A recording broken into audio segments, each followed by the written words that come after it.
Welcome to a new season of Borough Talks, the Borough Market podcast. I'm Giulia Crouch, and this spring I'm back at London's most iconic food market to chat with the traders who make this place so special. It's a brilliant place to be. It's one of the best markets in the world. We'll explore their journeys, uncover the best seasonal produce, and pick up plenty of expert foodie tips along the way. And you can actually mix the sauce yourself. You could make stir-fry soya noodle. That same sauce, you can make a pao. You could make stir-fry vegetable. It's so easy. As the market comes to life with fresh produce and new flavours, we're celebrating the people who make it all happen. So join me for another season of delicious conversations with those who know food best. This is Borough Talks.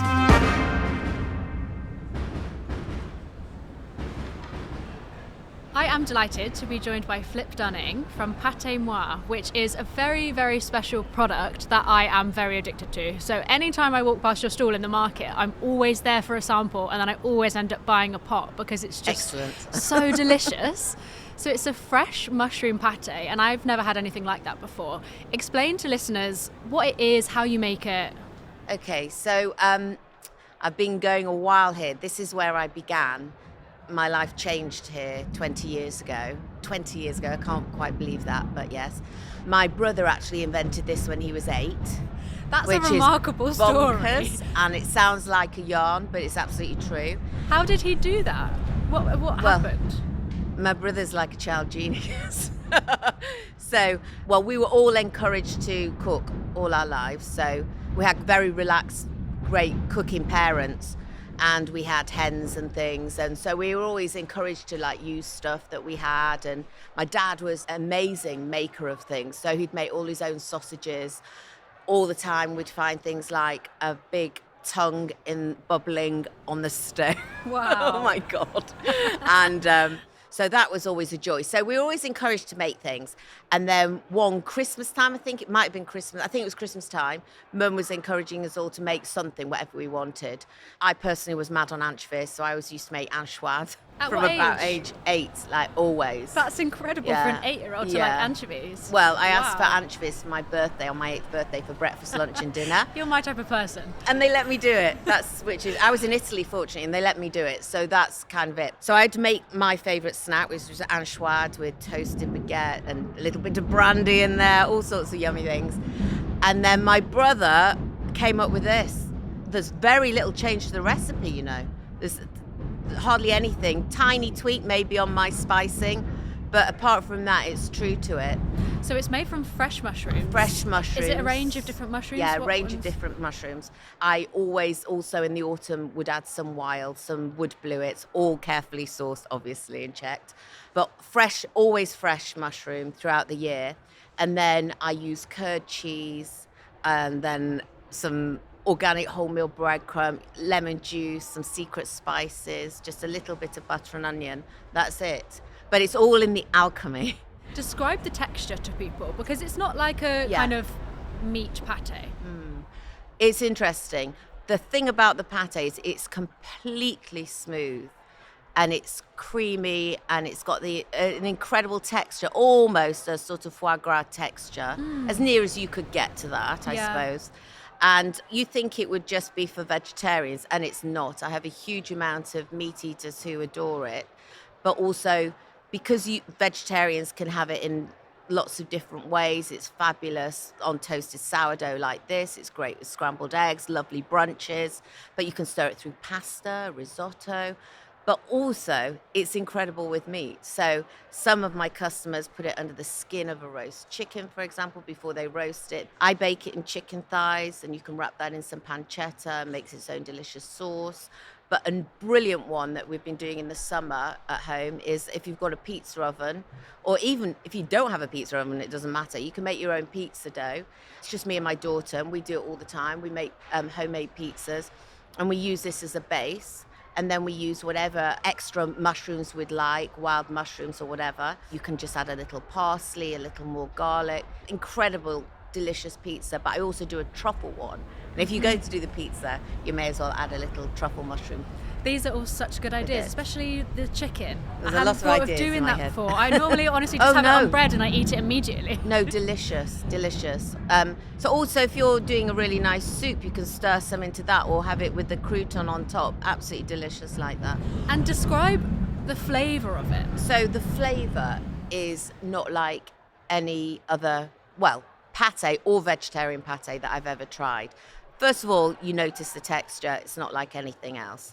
It's incredibly smooth, like I said, but it's a very umami flavour, and I think it's the balance of the mushrooms, which have such a earthy flavour, but with the richness of the dairy in there. But the key for me is the acidity and sharpness of the curd cheese, which has virtually no fat in curd cheese, although there's butter in it. There's no fat in the curd cheese. And I think that balances it all so beautifully.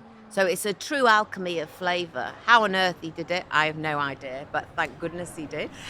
Do you find that people who don't like mushrooms like Oh it? my goodness. Over 20 years of doing the stall here, I've had so many people who say, I'll be sick if I eat a mushroom. I can't bear it. And then they try it and they're laughing when they come back and they do what I call the pâté pirouette. Oh, yeah. They have a try, they wander around and they sidle back and I laugh and we have a little laugh together and they say, I can't believe it. I can't believe I'm saying this, but I hate mushrooms and I love the taste of this. That's the thing. It's an addictive substance. I absolutely love it. So lots of people would say it's an addictive yumminess, but also there's sort of a cult around it, like at Christmas. People build it into their entire Christmas schedule to come and get it as part of what they do every year. For a lot of people as well, it sounds strange, but memory and food is so important and yeah, nostalgia. massively. Like for me, it's anchovies and anchois and all those buttery, yummy anchovies with thyme and things. But with my pâté, lots of people say it reminds them of being really comforted and having really warm, cozy, creamy mushroom soup as a child. Yeah, I see that. They had at home, I don't know, by their parents or when they were poorly or something. And so for those who mushrooms may be a step too far in their texture or palate, this sort of bridges the gap and I don't know, sends them into a sort of Proustian reverie and they seem to love it. Yeah, I think it's a texture thing because some people don't like mushrooms because they can find them slimy or Yeah, too exactly. wet. But this is obviously because it's a pâté, it's different. Yeah, I'm always interested in as well as how people have got to the point where they really don't like something. So I understand for texture is a big thing. So I know the same type of foods that normally have the same. Over the years, I've established aubergines, they probably don't like mushrooms, blah, blah, blah. So I love it that they've managed to break through something and try something new. It's absolutely fantastic. Massively. So your brother made it when he was 8. Yeah. And then did it just become like a family hit? Were you then always making this? We're quite a sociable family, so we always had friends round. We're always, mum and dad always making lovely food, of which we were always a part of. So we were encouraged to be around if they had their friends there. There was no sort of separation, which was brilliant in terms of food culture. But then, I can't remember, the hazy teenage years. Yeah, I'm sure we had it lots. But the big one was when I went to university and I started making it every now and again, because obviously you're a bit skint, you know. So I'd make bread, soup, lovely big lasagnas or something, but I'd also often make the pâté. So I had a friend at university who was so enthusiastic about the pâté, and she wasn't veggie then, and funnily enough I was, and she basically said, you should sell this. And I never forgot her saying it to me. I'm selling here. We did the same course. She's a brilliant film director and I love what I do here. And funnily enough, all worlds collide. She was filming around the corner for a big show and I managed to go over, see her, take her the pâté, and it would all come full circle, That's which is pretty amazing. magic really when you think about it.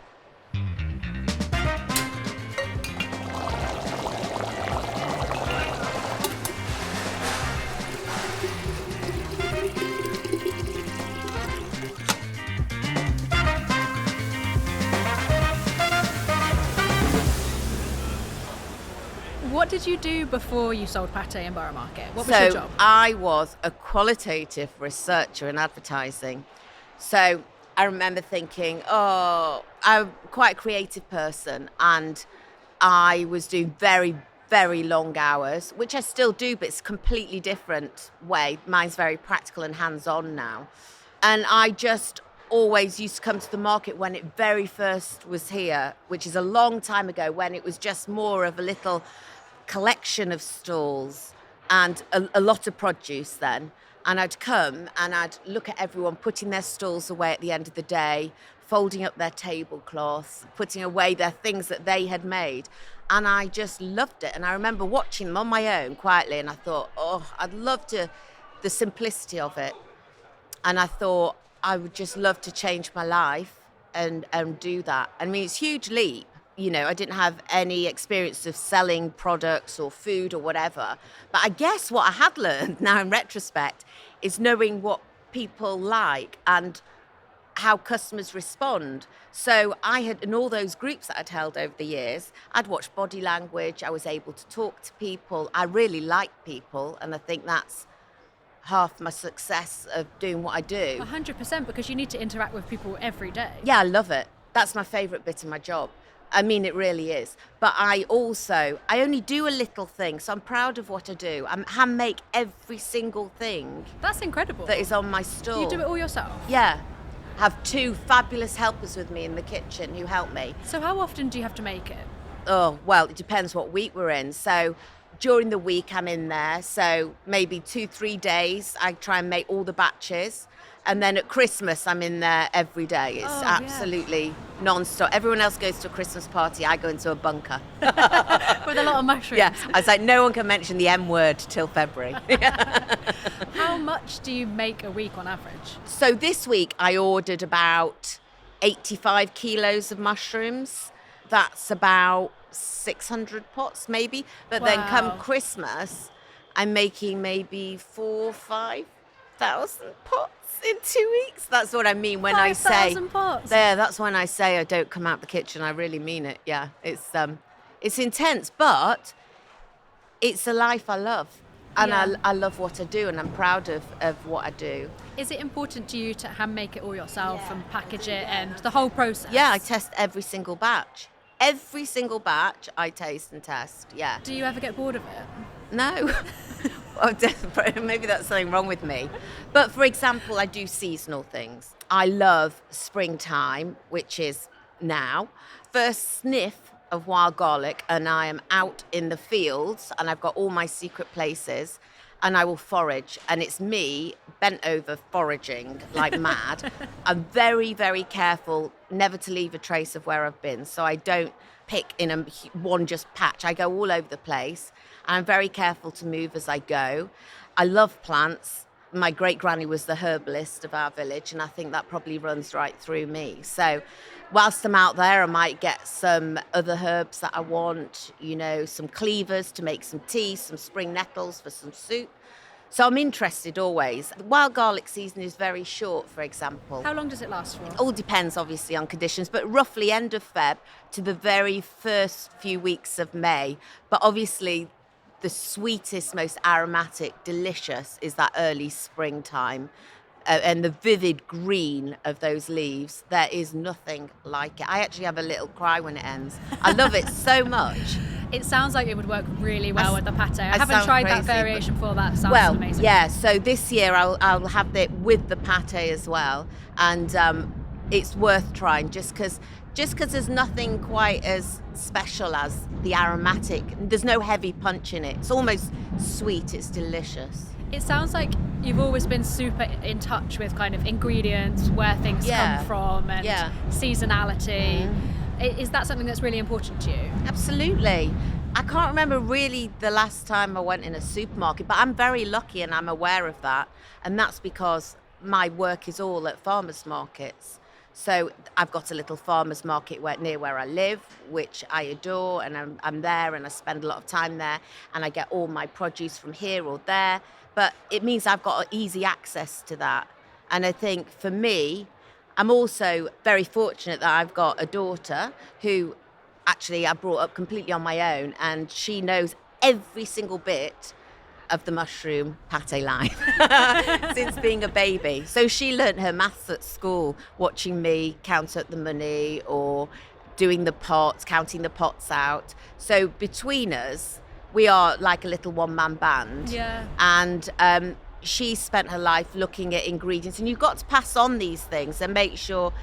It's a bit harder in the teenage years, I'm not going to lie, but you've got to pass on how important simplicity of ingredients is. Definitely, and quality. And going back to the idea of alchemy, don't need lots of preservative, you don't need lots of fake ingredient in there. The freshness comes in the simplicity of the seasonal, beautiful ingredients that you use. And I think that really comes across with your products. I think that's like a major part about them. I think also making it fresh for market is key for me. Like once it's gone, it's gone. I've not got any backup hidden anywhere. I've made it and it's got to be sold every week fresh. And that's it. I stand by that. And the other thing about the market that I love is I like working alongside like minds. Oh yeah. So I'm very lucky that I can, if I want to just chat about something foodie, I can pop over to a friend of mine, Phil, and we can have a chat about something. I've got so many different friends who are in food or produce that it's just very life enriching. It must be such a fun place to work. It is, it really is.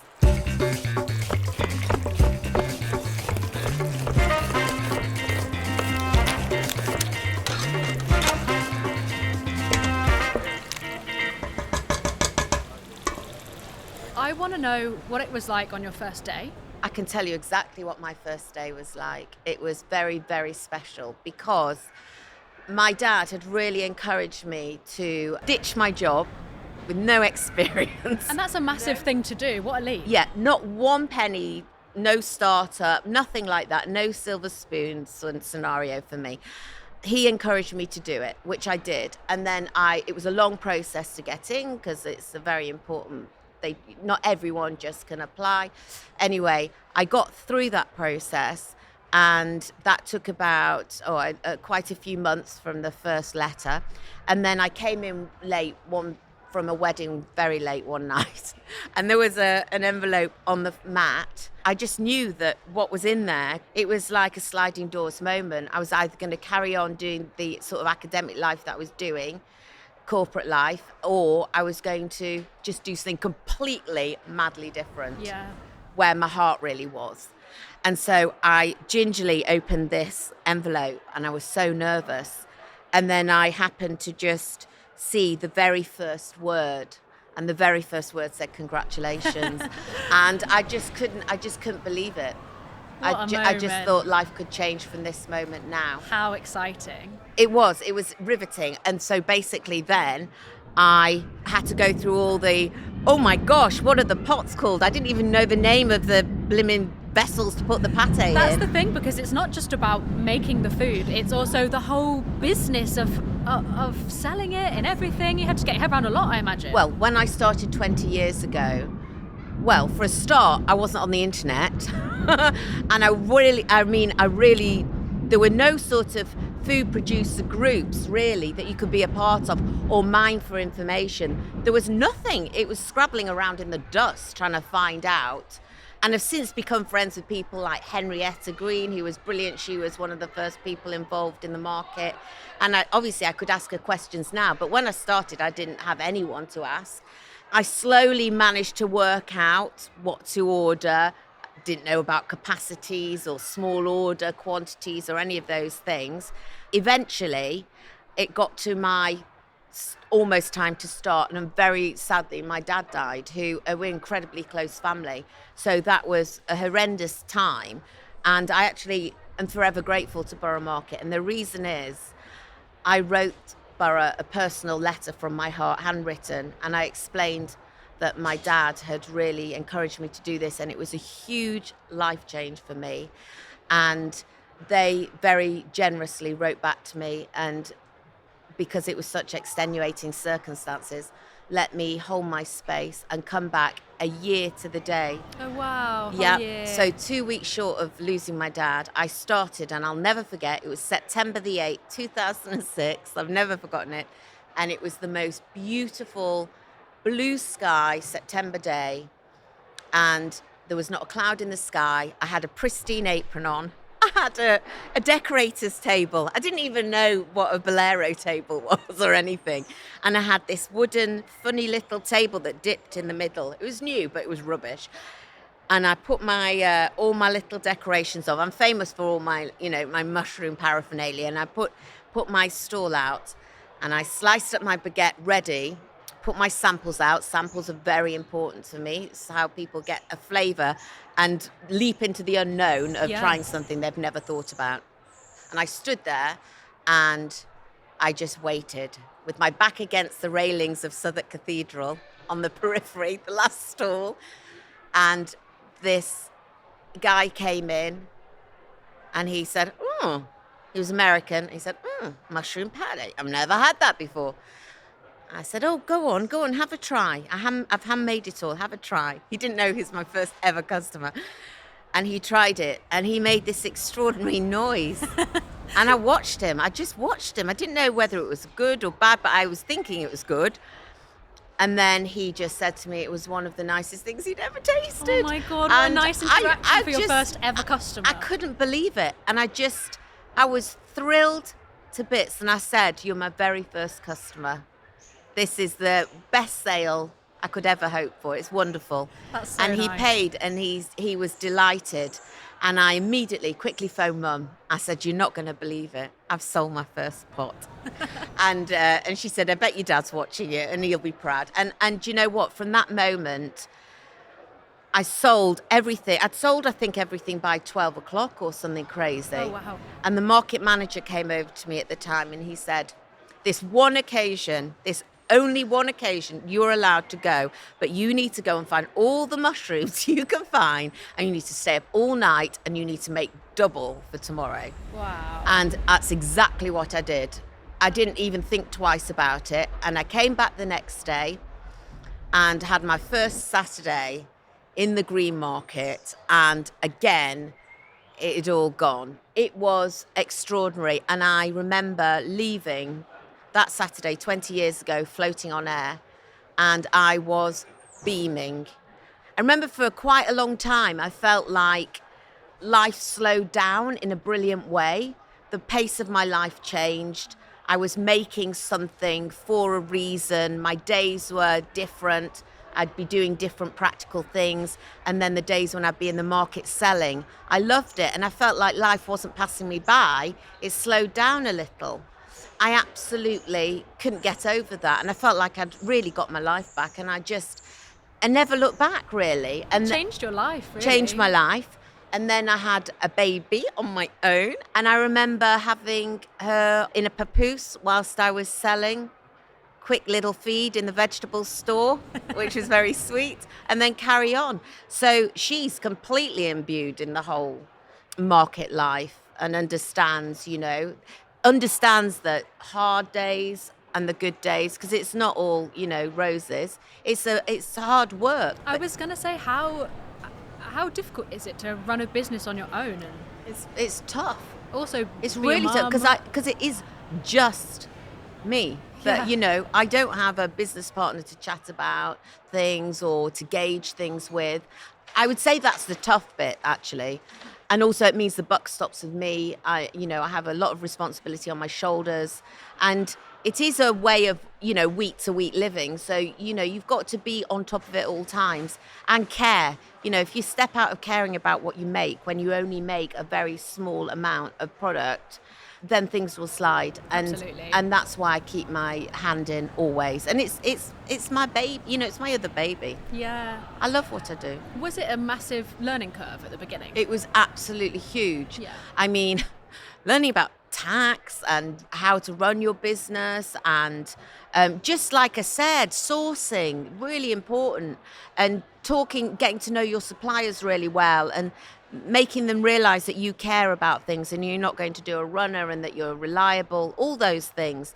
I didn't have a clue about any of that. I've learned it all by the seat of my pants. But, it's amazing when your arm is forced, you do it. Everyone steps up to these things.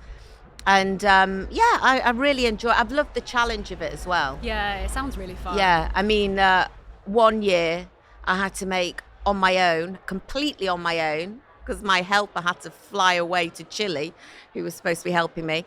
And I made 1 ton, 25 kilos completely on my own in like 2 weeks. You're a machine. I don't know how you're doing this. I don't know if I could do that now, but I remember thinking, wow, it's incredible. When you have to do something, you can really do it. Shows you what you can achieve. Yeah, when you love something that you do. Yeah. Absolutely.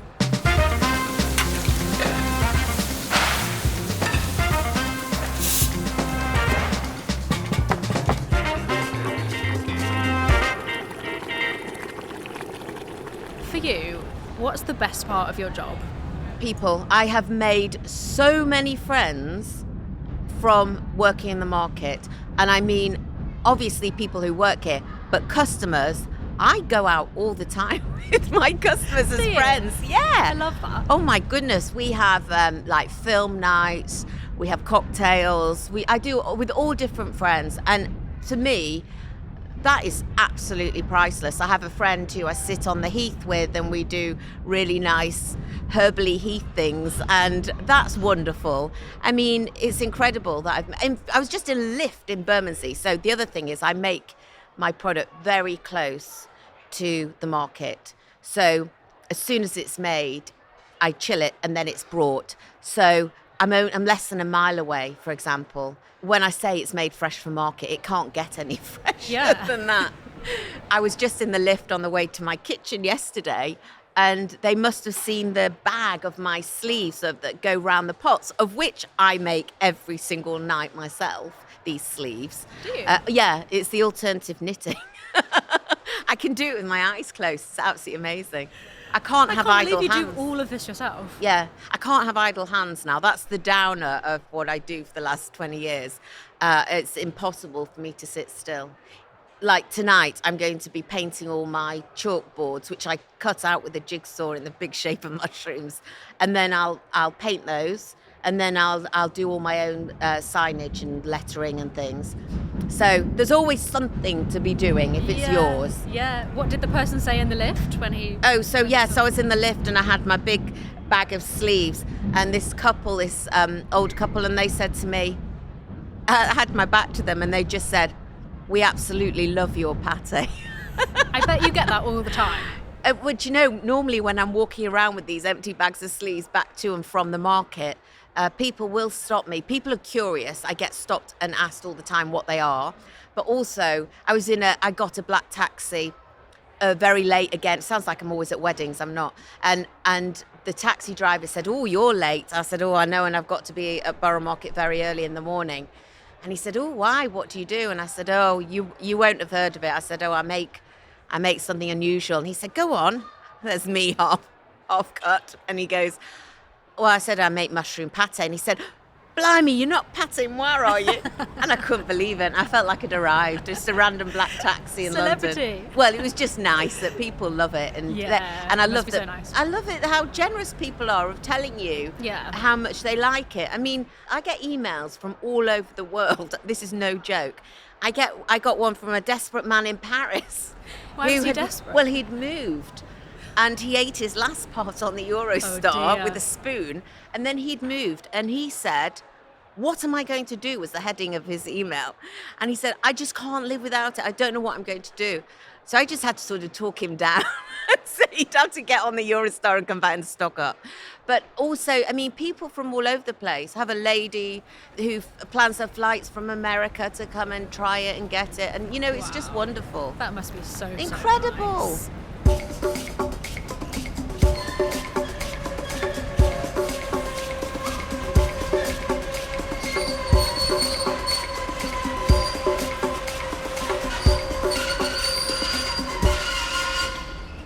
Look, all this talk is making me hungry to try. You got to try it. So I hope you like mushrooms, Giulia. No, I know you like it. So I've tried this one many times, the classic one. I haven't tried the vegan one. Okay, so I made the vegan one because I have a friend who couldn't have wheat and another friend who couldn't have dairy. Okay, so, and there's breadcrumbs and cheese in the other one. Yeah, so there's organic breadcrumbs in here as well, and there's curd cheese. I thought, right, I'm going to put them together and I'll do a dairy and one made without gluten. So, which is what I did for this one. How long did it take you to perfect that recipe? Oh, ages. Did it? Like 3 years. And I didn't release it until I was happy with it. And also until I heard my customers really liked it. And as soon as I saw the uptake and feedback, people are lovely. They'll always tell me nice things or horrible things, you know, if they don't like something. And yeah, they were grateful for it and really enjoyed it. So that's made with cashew though. So if you can't eat nuts, you have to be careful with that one. And then you've got a special edition as well. Oh, so the special edition is funny because I introduced that for Christmas and actually it went down so well. Yeah. But it is a special edition because this will always be my original classic of my brother Jake, tweaked by me. And now I added some fabulous truffle. I have a brilliant sauce for my truffles. And I think the truffle one is delicious because obviously mushroom and truffle are a match made in heaven. But also, it smells amazing. It smells so good. Thank you. And I don't use aromas and things like that. It should be delicious. I hope so. I do find it funny when I have couples come to buy. One is a truffle lover and one isn't. I notice that's quite divisive. So then they might really take a good. classic and a truffle pot. I guess they eat it in a cupboard or something on their own. But It's excellent. It's not too overpowering. yeah, well, it You shouldn't know, with be. some truffle things, they're way too much. Yeah, well, it shouldn't be. not like It that. should be. It's lovely. It should have a delicateness as well. So, for example, white truffle has a much more delicate, almost garlicky light flavour. I see that. Aromatic. Did you say there's a mix in Yeah, here? this week there's a mix. Yeah, yeah. I try not to be too formulaic, and you know, there's still. I'm not a homogenous supermarket machine, you know. It's made by my hands. So every week it's never going to be absolutely identical, but it's pretty much, I never change my recipe and I just add my seasonal things as they come. But That's that, really good, really you good. can imagine that with toasted sourdough, for example, utterly delicious. On a homemade pizza, stirred through pasta with some starchy water, delicious. So much you can do with it. That's a good idea. Yeah. Do you ever put butter and then the pâté, or do you just have the pâté on its Do you own? know what? I don't think it needs butter. I'm a big butter fan, so I'm happy for anyone who would love to have their teeth marks in the butter. That's fine by me. But actually, it's so rich in itself It that is. it doesn't need it. Sometimes I'm very extravagant and I put Yeah. butter as well. Yeah, but it well, doesn't need it. So do I, Julia. Yeah. But you don't need to. And the other thing is, if you're cooking with it, it's got enough fat in it to make its own sauce, so it holds together beautifully. So sorry, talk me through how you do it with pasta, because I'm going to try this. So very simply, so only put on right at the very end, because you're not cooking it, you're just warming it really. And then you could add a little personally, if I was going to zhuzh it up, I'd add a little sauteed mushroom, whatever I chose or had in the fridge, for example. And you could also add a little fresh parsley, which I adore parsley anyway, so I add it to. I actually love curly parsley too. I love use both it a lot. types. I use it a lot in pasta. Me too. King of the herbs. Yeah, fabulous. So you can then, and also thyme obviously goes well, but I think for this one, a little chopped parsley. If you are a massive garlic lover, you could saute the mushrooms with a little garlic, because that's marriage made in heaven again. Just then toss that through the pasta and then stir this in right at the end, but with maybe a tablespoon of the hot starchy pasta water, very important to emulsify it all together. And you will have a silky 3-minute sauce Yeah, that's done. super quick, And if you isn't it? bought fresh pasta as well, even better. But you can make this a Yes. store cup of With pasta. egg pasta, it would be very You nice. could take this out your freezer and, you know, So it freezes well, does it? like a dream, like an absolute dream. Thank goodness. Because yeah. you were saying some people come in like bulk buy. They must be they're putting it in the proper freezer. pâté addicts. Or I they love must them. be just giving it to all of their friends. Yeah, well, I have people who give it as gifts a lot. Yeah. And people have to understand it's fresh produce, so it's made fresh. It's not vat packed. It's not to be stored ambiently. It goes in a fridge. So if you want to give a lovely fresh gift to someone, that's brilliant. But you can also freeze it and then give it as a gift. And people equally seem to like that as well. But it does mean that you can stock up. And if you've got to knock up some impressive meals, or you've got friends coming around for drinks that you hadn't realised, you can just whip one of these out and put it on some toasted ficelle or nice baguette, or you could put a little bit of watercress maybe on the top, but that is it, and they will wolf it down. But the flavour is so unusual that if you've never tasted it before, you sort of do a double take and you say, what was that I just ate there? It's a conversation starter, isn't it? It definitely is, but also it's gorgeous. Like I always say, it should be on a cheese board or a charcuterie board. Oh, yeah. Because it sits so brilliantly on there. And it seems like a natural partner to me, but also gorgeous with lots of different wines. Yeah. Or Prosecco. I can imagine. Equally as good as a big fat doorstop piece of toast and a cup of tea. I mean, you don't have to be having alcohol if you don't want. I mean, there's loads you can do with it. I'm drinking a tea at the moment and it's going well. Me too. I love it. I wanted to ask you, did you make it for vegetarians or did you make it because you love mushrooms? No, I was a vegetarian, funnily enough, when I made this many years ago. And I've not been vegetarian for 20 years, but the meat I eat is incredibly brilliant in terms of husbandry and sourcing. So I'm particular about the meat that I have because I'm surrounded by so many brilliant things. If I don't have brilliant meat, I don't need to eat it. I can knock something up from vegetables, but that's because I absolutely love cooking. I would say if you're a meat eater, you can have it with steak and all those things and you won't be disappointed. But if you're a house that's half meat eaters, half veggies, the veggies will love it too. It's a bit of a something for everyone. Yeah. It's strange it straddles that because not that many things do, which is why it's so brilliant on a cheese board. It can give the depth to a cheese board if it's just all vegetarian, but also you could, for example, sometimes I pickled little wild garlic flowers or pickled some little enoki mushrooms maybe, and just have those with it. That would be nice on the top. Very simple. Nice contrast, wouldn't it? Well, it is on a cheese board. I mean, people think it sounds, takes time. It doesn't. Pickling something can be really quick and easy. You can do a quick pickle, can't A you? really quick pickle. And then you can just put those little pickled mushrooms on the top and it'll just elevate it and make it something really special.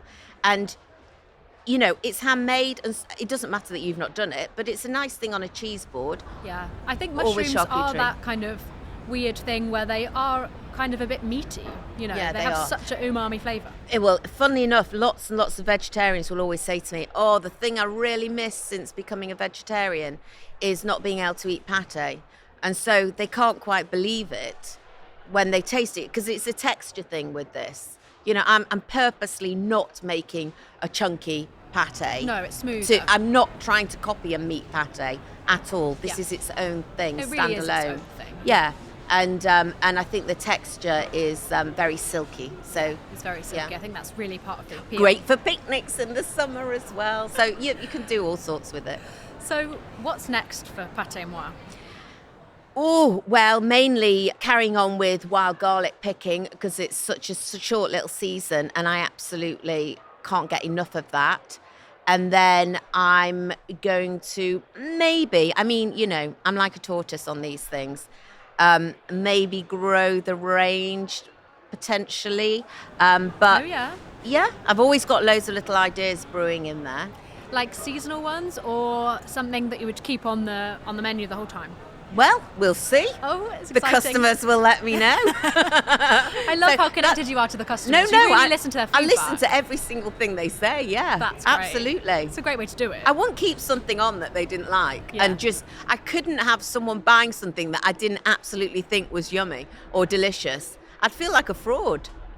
And they'd only buy it once. What would be the point? Lots of mine come back and I love it. Yeah, that's obviously a huge reason for your success, isn't it? That people just love the product, so they keep coming back.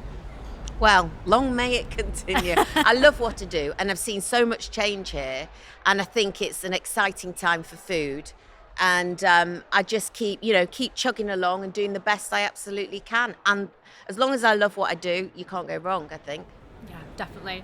Flip, you've been a delight. Thank you so much. It's so nice I've been to a meet you chatterbox, because Giulia. I've always had your pâté, so it's like meeting some kind of celebrity. Oh, that's lovely. So thank you so you. much for coming on the podcast. It's been great. I've loved every second of it. Yeah, let's do more. No. Thanks very much. I've loved it. A huge thanks to Flip for sharing the story behind Pâté Moi, an incredible female-run business turning mushrooms into something truly magical. Thanks for listening to this episode of Borough Talks. Make sure you follow the podcast so you don't miss an episode, and we can't wait to see you next time. Cheers, guys. Borough Talks was hosted by me, Giulia Crouch, produced and edited by James Deacon, Editing and sound design by Chris Attaway. And a special thanks to Nina and Bethan at Borough Market, the team at Beadale's Wine Bar for hosting us, and everyone who spoke to us and fed us. Come in again, sweetheart. Thank you so much, yeah?